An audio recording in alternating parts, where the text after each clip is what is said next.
ಚಿಂತಾಮಣಿ ತಾಲೂಕು ಸರ್ಕಾರಿ ನೌಕರರ ಸಂಘದ ಅಧ್ಯಕ್ಷರಾಗಿ ಪ್ರಾಥಮಿಕ ಶಾಲಾ ವಿಭಾಗದಿಂದ ನಿರ್ದೇಶಕರಾಗಿದ್ದ ಆರ್ ಅಶೋಕ್ ಕುಮಾರ್ ನಡೆದ ಚುನಾವಣೆಯಲ್ಲಿ ಅವಿರೋಧವಾಗಿ ಆಯ್ಕೆಯಾಗಿದ್ದಾರೆ.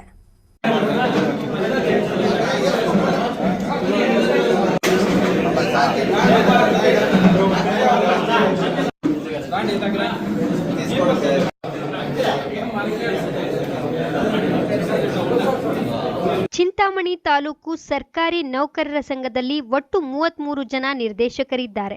ಅದರಲ್ಲಿ 23 ಜನರು ಅವಿರೋಧವಾಗಿ ಆಯ್ಕೆಯಾಗಿದ್ದರು. ಉಳಿದ 10 ಜನ ನಿರ್ದೇಶಕರು ಚುನಾವಣೆಯಲ್ಲಿ ಆಯ್ಕೆಯಾಗಿದ್ದರು. ಅಧ್ಯಕ್ಷ ಚುನಾವಣೆಗೆ ಆರ್ ಅಶೋಕ್ ಕುಮಾರ್, ಮುನಿರೆಡ್ಡಿ, ಮಂಜುನಾಥ್ 3 ಜನರು ನಾಮಪತ್ರ ಸಲ್ಲಿಸಿದರು. ಪರಿಶೀಲನೆಯಲ್ಲಿ 3 ನಾಮಪತ್ರಗಳು ಕ್ರಮಬದ್ಧವಾಗಿದ್ದವು. ಪರಸ್ಪರ ಸಮಾಲೋಚನೆಯ ನಂತರ ಮುನಿರೆಡ್ಡಿ ಮತ್ತು ಮಂಜುನಾಥ್ ತಮ್ಮ ನಾಮಪತ್ರಗಳನ್ನು ವಾಪಸ್ ಪಡೆದರು. ಆರ್ ಅಶೋಕ್ ಕುಮಾರ್ ಮಾತ್ರ ಕಣದಲ್ಲಿ ಉಳಿದಿದ್ದರು.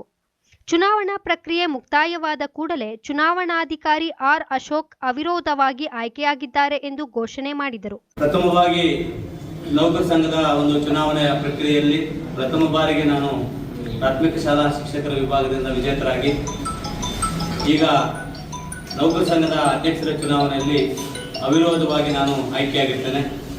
ಸುಮಾರು 4 ಬಾರಿ ಅಂದರೆ 20 ವರ್ಷಗಳ ಕಾಲ ಪ್ರಾಥಮಿಕ ಶಾಲಾ ಶಿಕ್ಷಕರ ಸಂಘದಲ್ಲಿ ಸತತವಾಗಿ ತಾಲೂಕು ಅಧ್ಯಕ್ಷರಾಗಿ, ತಾಲೂಕು ಉಪಾಧ್ಯಕ್ಷರಾಗಿ, ಜಿಲ್ಲಾ ಉಪಾಧ್ಯಕ್ಷರಾಗಿ, ಈಗ ಹಾಲಿ ಜಿಲ್ಲಾ ಪ್ರಧಾನ ಕಾರ್ಯದರ್ಶಿಯಾಗಿ ನಾನು ಕೆಲಸ ನಿರ್ವಹಿಸ್ತಾ ಇದ್ದೇನೆ.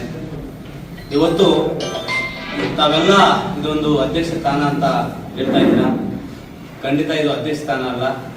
ಒಬ್ಬ ಸೇವಕರಾಗಿ ನಾವು ಕೆಲಸ ಮಾಡಬೇಕು. ಒಂದು ಸೇವೆ ಮನೋಭಾವದಿಂದ ನಾವು ಕೆಲಸ ಮಾಡಬೇಕು ಹೊರತು ಇದು ಪದವಿ ಅಂತ ನಾನು ಭಾವಿಸಲ್ಲ. ಯಾಕಂದ್ರೆ ನನ್ನ ಸೇವಾ ಅವಧಿಯಲ್ಲಿ ಶಿಕ್ಷಕರಿರ್ಬೋದು, ನೌಕರರಿರ್ಬೋದು, ಯಾರೇ ಸಮಸ್ಯೆ ಅಂತ ಬಂದಾಗ ನಾನು ಯಾವುದೇ 24x7 ಯಾವುದೇ ಸಮಯ ಅಂತ ನಾನು ನಿಗದಿ ಇಲ್ಲ.